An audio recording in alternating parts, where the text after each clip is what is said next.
अगर ये फल तुमसे भोगने को बच गया तो आने वाली तुम्हारी पीढ़ी को भोगना पड़ेगा और तुम्हें अगले जन्म में भोगना पड़ेगा। जो जीव दूसरे का हक खाता है उसे दरिद्रता का सामना करना ही पड़ता है, कोई टाल नहीं सकता इस बात को। आजकल तो लोग भाई का खा जाते हैं। आजकल जीव की वृत्ति इतनी बिगड़ गई है, वो किसी भी एंगल में धनवान बनना चाहता है, किसी भी स्थिति में वो ये चाहता है चाहे किसी को मार के बनूं। आजकल तो लोग सुपारी लेते मारने की।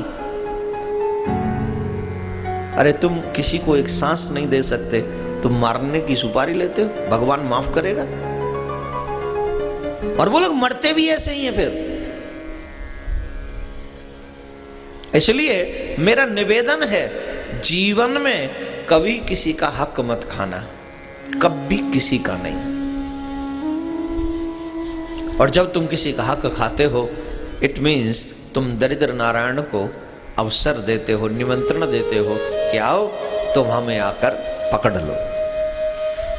कन्या ने पूछा, अरे भैया मैं भूख लग रही है, बड़ो समझदा बिनबे में बड़ो समय लग गयो, समझदा वो कहाँ है, वो सूखे देख ले समझदा सूखी है कि नहीं, पर चना दे दे।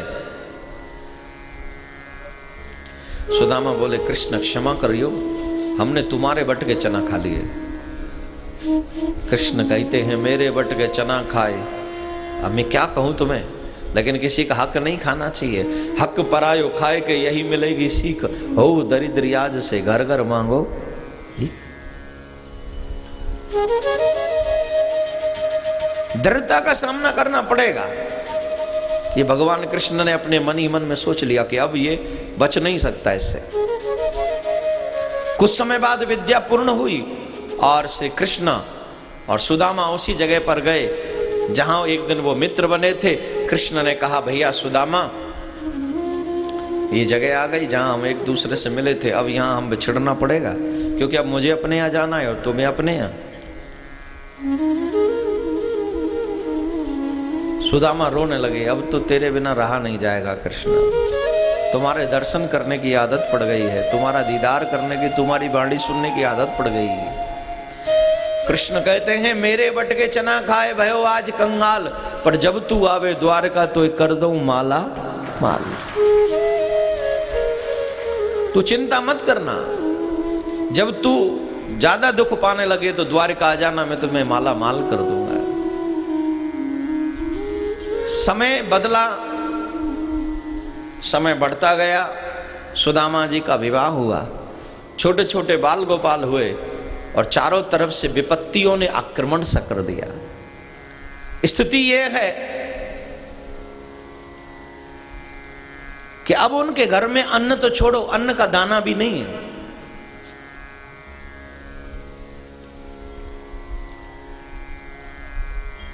और बच्चों को कई दिन से कुछ खाने को प्राप्त नहीं हुआ। यहां बहुत सारे धनवान लोग बैठे होंगे, एक प्रार्थना जरूर करूंगा। मुझे मालूम है सारे तो नहीं मानेंगे, एक आध जरूर मान लेगा।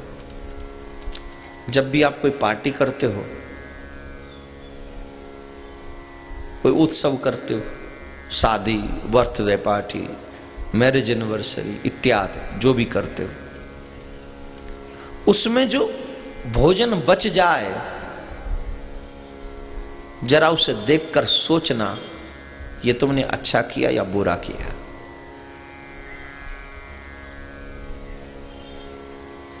इस भोजन को फेंकने से पहले ये सोचना कि संसार में कई लोग ऐसे भी हैं जिनको ये नसीब नहीं है। क्या मैं इसे फेंक दूं? फेंकना मत, उसे रखना। रात हो तो सुबह और सुबह हो तो शाम को उसे ऐसी जगह जाकर वितरण करना जहां उन लोगों को वो प्राप्त हो जाए तो वो तुझे दुआ दिए बगैर न रहें। ये जो खा के गए ना तेरे रिश्तेदार, तेरी कसम खा रहा हूं, एक भी दुआ नहीं देगा तुझे। देगा? हाँ जी आप बता, देगा कोई? कमी और निकाल जाएंगे, पता नहीं पैसा खर्चा कर दिया, पैसा है 2 पैसे का भी। देख बल्ला देखा, बल्ला दही बल्ला देखा, मिर्च के अलावा कुछ था उसमें?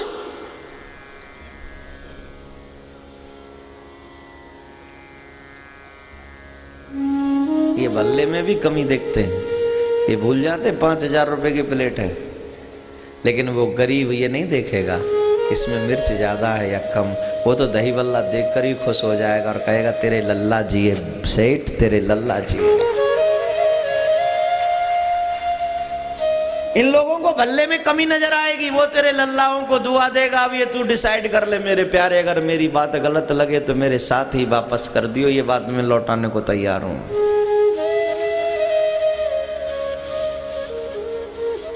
सुदामा के घर में अब कुछ नहीं है खाने को, मांगने जाते हैं, कोई देता नहीं। और ये दुनिया का दस्तूर है, ये उन्हीं को देते हैं जिनको जरूरत नहीं होती, ये उन्हें नहीं देते जिनको जरूरत होती है।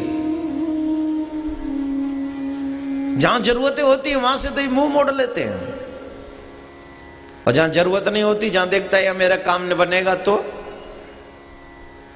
कोई भी एमएलए एमपी आ जाए, मिनिस्टर आ जाए, तो फिर देखो कोई लाल बत्ती वाला आ जाए, फिर देखो लाखों लोग लाखों रुपए लुटा देते हैं, और वो कह देता है शाम होने तक इतना भेज दे, बोले बापू पहुंचो उससे पहले पहुंच जाएगा, कोई टेंशन नहीं।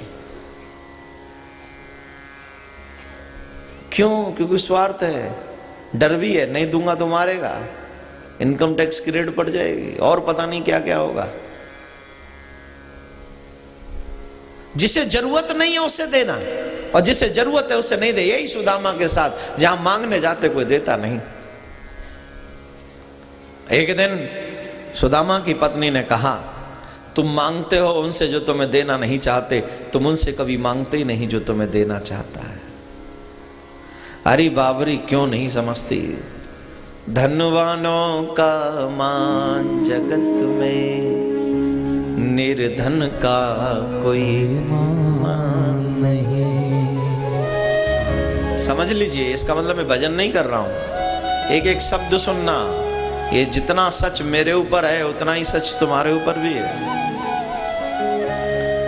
धनवानों का मान जगत में, निर्धन का कोई मान नहीं। ए मेरे भगवान बता दे, निर्धन क्या इंसान नहीं। धनवानों का मान जगत में, निर्धन का कोई नहीं। किसी के घर में अन्न धन लक्ष्मी, किसी के घर में अनाज नहीं। किसी को 56 भोग तो दे दिए, किसी को सूखी रोटी नहीं। लोग कहें भगवान तुम्हें, पर मैं कहता भगवान नहीं। हे मेरे भगवान बता दे, निर्धन क्या इंसान नहीं।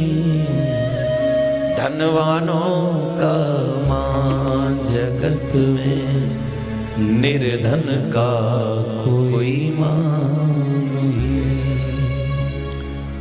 इस संसार में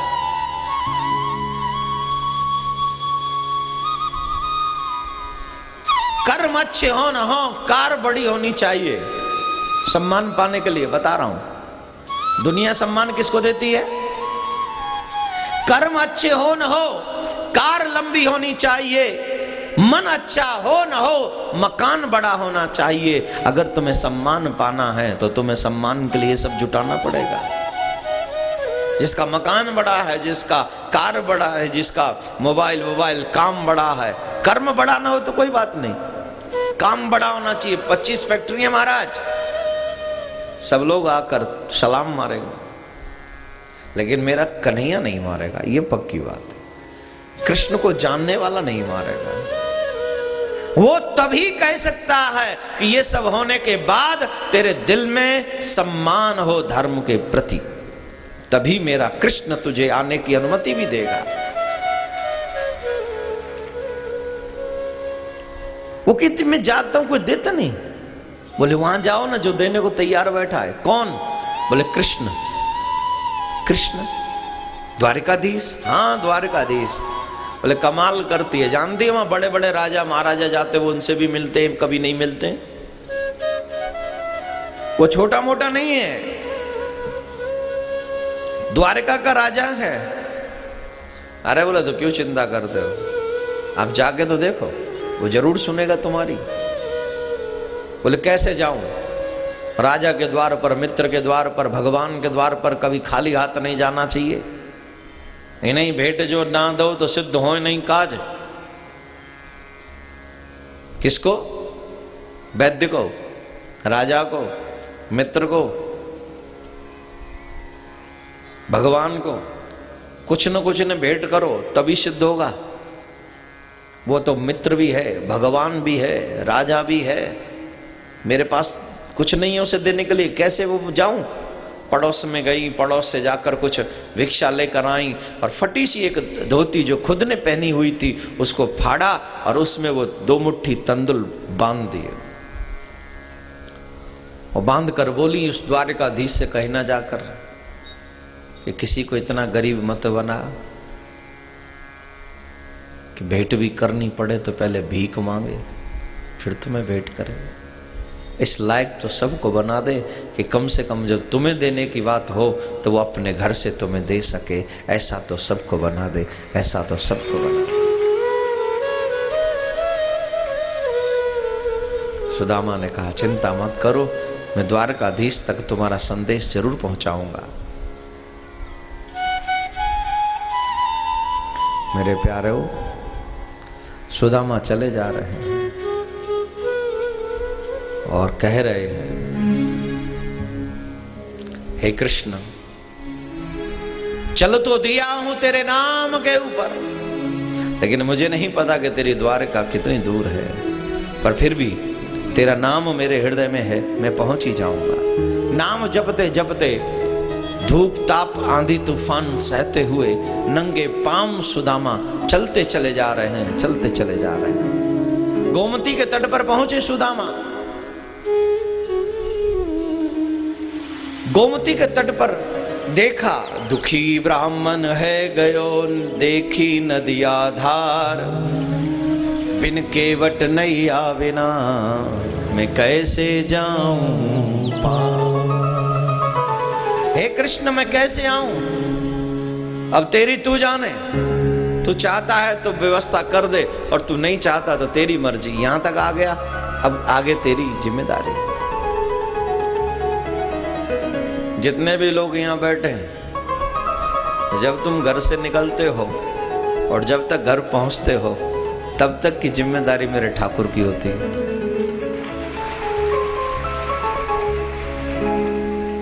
जब तक तुम कथा में बैठे रहते हो तब तक सिर्फ उतना ही समय नहीं लगता भक्ति में, जब तक घर से निकलते हो, घर पहुंच नहीं जाते तब तक का वक्त लगता है भक्ति में। अगर तुम्हें यहां से आने में आधा घंटा कहीं से आने में लगता हो तो वो आधा घंटा भी इस कथा में ही इन्वॉल्व है तुम्हारा भगवान की नजर में।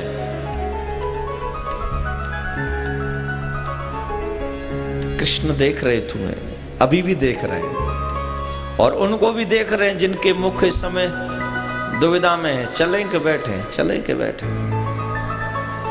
हैं जी।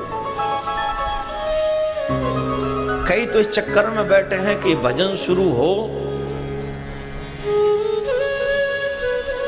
पर मैं भी पक्का ब्रजवासी हूं, आज भजन ही नहीं होना। देखता हूं मैं, जब मैं 5:30 बजे भजन करता हूं ना तो 10-5 लोग फिर आते भी हैं, वो वापस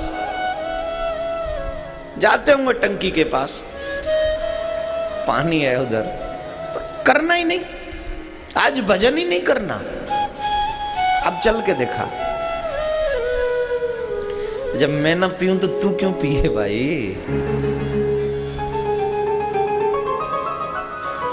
कृष्ण को कहा और उसी समय मेरे गोविंद केवट बनकर एक छोटी सी नाव लेकर आ गए।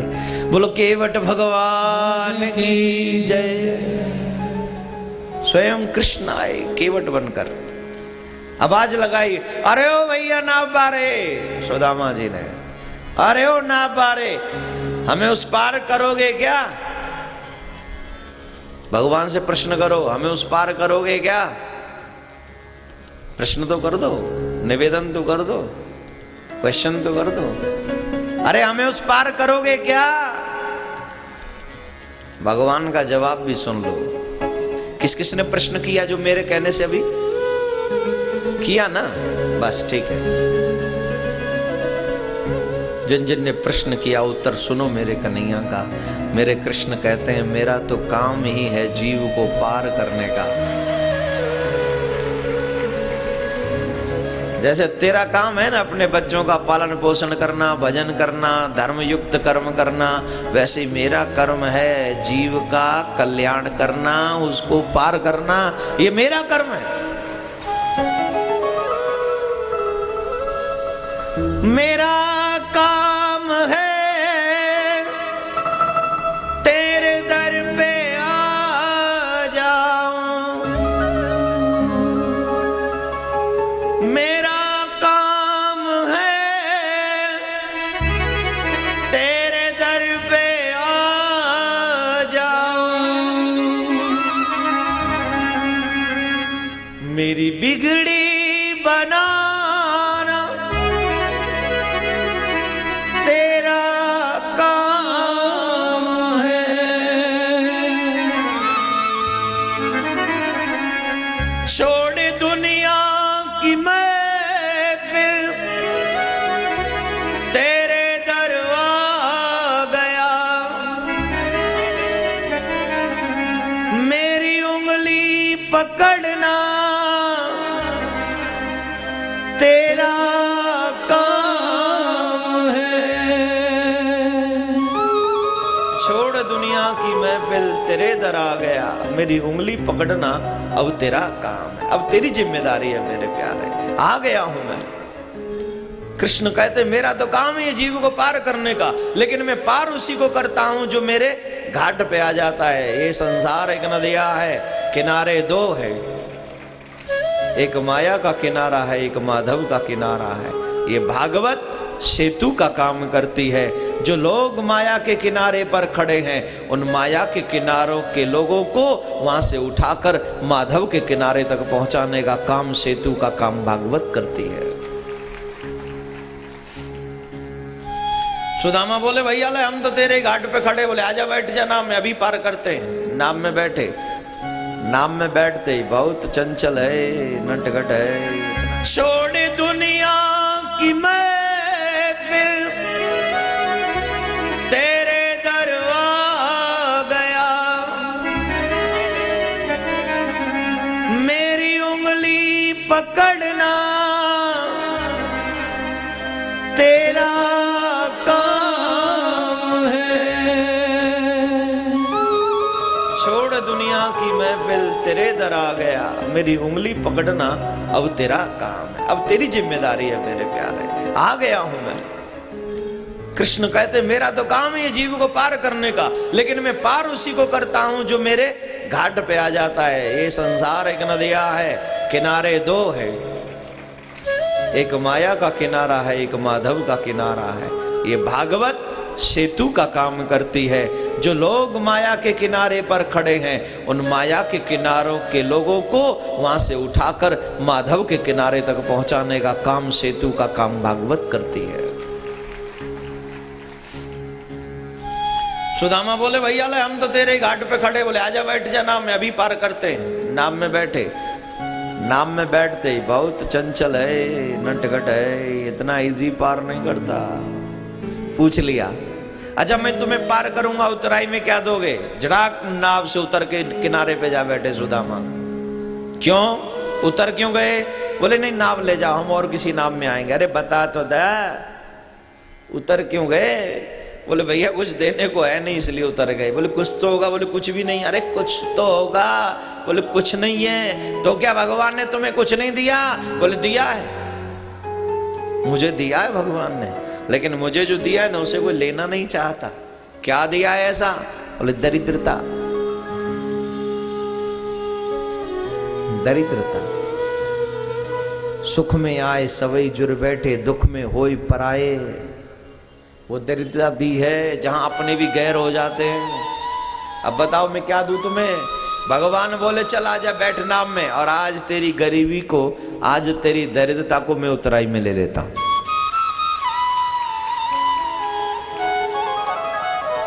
Oh my dear, listen to me, then give me answer please. है इस दुनिया में कोई ऐसा जो तेरी रे दरिद्रता में तेरा हाथ बांट सके? है कि नहीं? मौका मिले तो दरिद्र तो बना देंगे। अगर कोरे कागज पे साइन करके रख दो और तुम्हारे नाम सिर्फ एक ही फ्लैट हो, वो भी एक कमरे का, और उसे तुम जिस रिश्तेदार को दो ना उसे दे दो, बस 6 महीने बाद पता चलेगा कि तेरे नाम अब वो भी नहीं है। ये दुनिया का दस्तूर है। और उसी पे सिग्नेचर करके मेरे ठाकुर जी के हवाले कर दे पेपर को, क्या होगा? एक रूम के फ्लैट में नहीं रहने देगा, तुझे 4 बेडरूम फ्लैट में भेज देगा। नाम सुना नरसिंह मेहता का? है? जिस समय भात भरने के लिए वो लिस्ट आई ना, 1.25 मन के तो एक सोने के एक चांदी के पत्थर लिखे उसमें, इतनी लंबी लिस्ट। नरसिंह जी ने क्या किया? भगवान से कह दिया सगारा कागज आया 6 जी सामल छा। आपका पेपर आया है, आपका चिट्ठी आया, आपका पत्र आया, आपका लेटर आया है, पढ़ लेना। और भगवान बोले निडर होके जा, एक एक सामग्री पहुंचाऊंगा, एक एक सामग्री, कोई भी कमी नहीं रहेगी। रिश्तेदार बड़े कम मखत होते हैं, जो चीज कम पड़ जाए ना, जो चीज कम पड़ जाए उसी के ऊपर विवाद कर देते हैं, हाँ या ना। हमने 35 गिलास बोले थे, 34 क्यों आए? तेरे पापा धरायो का वहां है, तेरे कर्ज चाहिए हम पे, जो 35 ही लाएंगे ना लाए रे जा, अपने आप खरीद ला, तू मर गो है। मेरे कन्हैया के यहाँ अगर कुछ न लेके जाओ तो श्रद्धा से 2 फूल लेके जाओ, मेरा कृष्ण दौड़कर हृदय से लगा लेगा। सच्चा रिश्तेदार कौन? जो अपने रिश्तेदार की मजबूरी को समझे। ये दुनिया वाले मजबूरी नहीं समझते, मजबूरी का फायदा उठाते हैं। और मेरा कृष्ण तेरी मजबूरी को समझता है, इसलिए कृष्ण सबसे प्यारा रिश्तेदार है, दुनिया वाले हो ही नहीं सकते। दरिद्रता को ले लिया कन्हैया ने, बोला आजा मैं तेरी दरिद्रता को उतराई में लेता हूं, आजा। ले लिया और पार कर दिया। बांके बिहारी रे दूर करो दुख मेरा, ओ गिरवर भारी रे दूर करो दुख मेरा। पार कर दिया। कन्हैया ने सुदामा की स्थिति देखी है, बड़ी विचित्र है, कमजोर है। योग माया से कहा जाओ द्वारका के प्रथम डोड़ियों पे पहुंचा दो, सोते हुए को, उसकी नींद भंग नहीं होनी चाहिए। बोले जो आज्ञा। योग माया गई और द्वारका की प्रथम डोड़ियों पर पहुंचा दिया। पहुंच गए। उसके बाद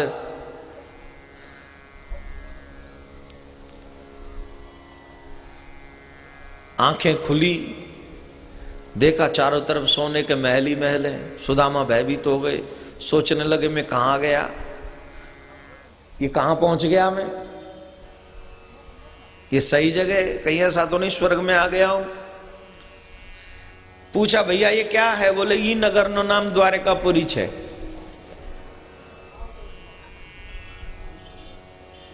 ए मोटा भाई द्वारकापुरी छे। मैं आज सुबह पूछ रहा था, मैंने बड़े भाई को मोटा भाई बोलते, छोटे भाई को नाना भाई, हाँ छोटे भाई को नाना भाई,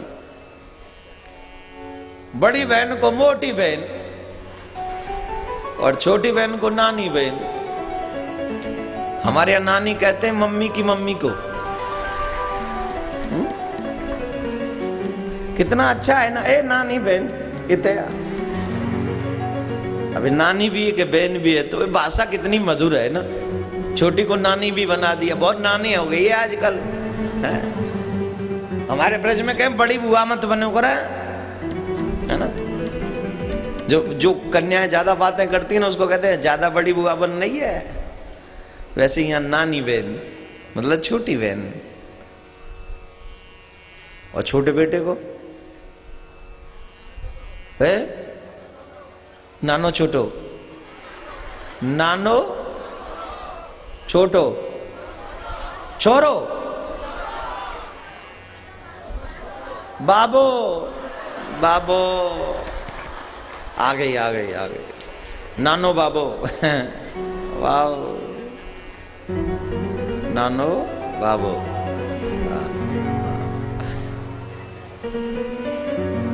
जिगरो, जिगरो, जिगरो, डिगरो, डिगरो, डिगरो और डिग्री। राधे राधे बोलना पड़े। डिग्री बोलते हैं महाराज। अरे डिगरो बोलते बेटे को, बेटी को क्या बोलते हैं? डिग्री।